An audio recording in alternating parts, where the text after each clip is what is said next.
Un last word. Dans ce texte, le soi-disant auteur n'est qu'un rêveur. Le fameux tableau Nighthawks d'Edward Hopper sert de cadre à ses romans policiers imaginaires. Pendant son sommeil, il rôde en face du bar et doit annoncer cette nuit même à ses trois vieux personnages qu'il les abandonne en d'autres mains. Je savais que ce serait difficile. Souvent la nuit, je me suis approché en catimini du bar de Jay, celui du fameux tableau Nighthawks d'Edward Hopper. À ce coin de rue désert, la lumière de ces néons est censée attirer le client. Immobile sur le trottoir d'en face, je vois Jay avec sa veste blanche démodée, et Rose la serveuse aller et venir. Heureusement, Archie reste invisible dans son coin, ses longues phalanges posées sur le clavier du piano.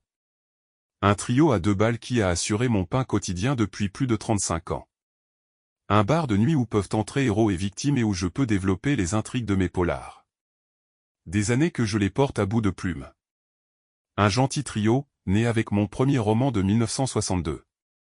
Ils avaient tous 30 ans, comme moi. Des trafics, des flics véreux, des blondes à sauver. J'y ai même fait passer des espions russes et un soupçon de patriotisme, ça aide à vendre. Mais aujourd'hui, on approche de l'an 2000, c'est plus la même musique. Ils ne font plus recette. 170 ans à eux trois. J'ai été un trop gentil patron au bord de la faillite. Rose ne fait plus rêver personne, aspect et caractère, tout est à revoir. Et Archie, on croirait entendre un piano mécanique à bout de souffle. Ce soir, je le vois bien, c'est le pompon, triste à mourir. 3 clients dans un décor à filer le bourdon. Je ne peux plus les supporter. Même pas la peine de voir ou d'entendre Archie, ce serait encore pire. Je ne sais plus comment caser la phrase fétiche de Jay, le ciel est trop haut, la terre est trop basse, le bar est juste à la bonne hauteur. C'est même pas de lui, il l'a emprunté à Frédéric Dard. Dans mon dernier bouquin, j'ai tranché en 3 bouts cette phrase. Et allez, un bout par chapitre. Ce démembrement sanglant, personne ne l'a remarqué. Depuis plus de 10 minutes, je suis scotché face à la vitrine du bar. Je viens de les vendre et ils seront recyclés. Comment le leur dire? Avec une blague douteuse pour détendre l'atmosphère, en demandant un cocktail, un last word. Ils me connaissent et saisiront l'allusion, le mot de la fin. Cela date d'après la Grande Guerre, la seule, celle de 1914. Et puis, c'est simple et dépassé, à parts égales, gin, jus de citron vert, chartreuse et sherry.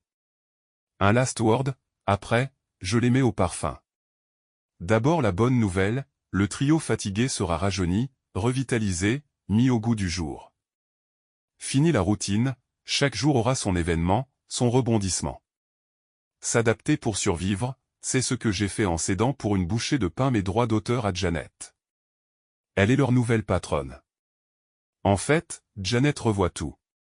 Avec elle, le bar est toujours au coin de la rue, mais il sera plus branché, il ouvrira plus tard et fermera au petit matin.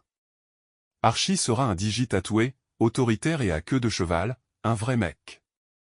Jay le patron devient un jeune loup arriviste, faisant son show au shaker et menant quelques trafics douteux. Rose devra séduire, enjôler, refouler, en veillant à pousser à la consommation. Le cocktail de base sera fric, sexe et produits prohibés.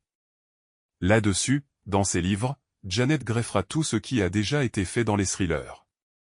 Je devrais tout leur dire à mes trop vieux personnages, les caractères redéfinis, la nouvelle déco, le monde qui a changé, le tiroir qu'est-ce qui doit chanter. Ce soir, pas de cocktail, le courage me manque, je vais passer le coin de la rue et continuer à dormir. Après tout, place à Janet. Elle saura le leur dire.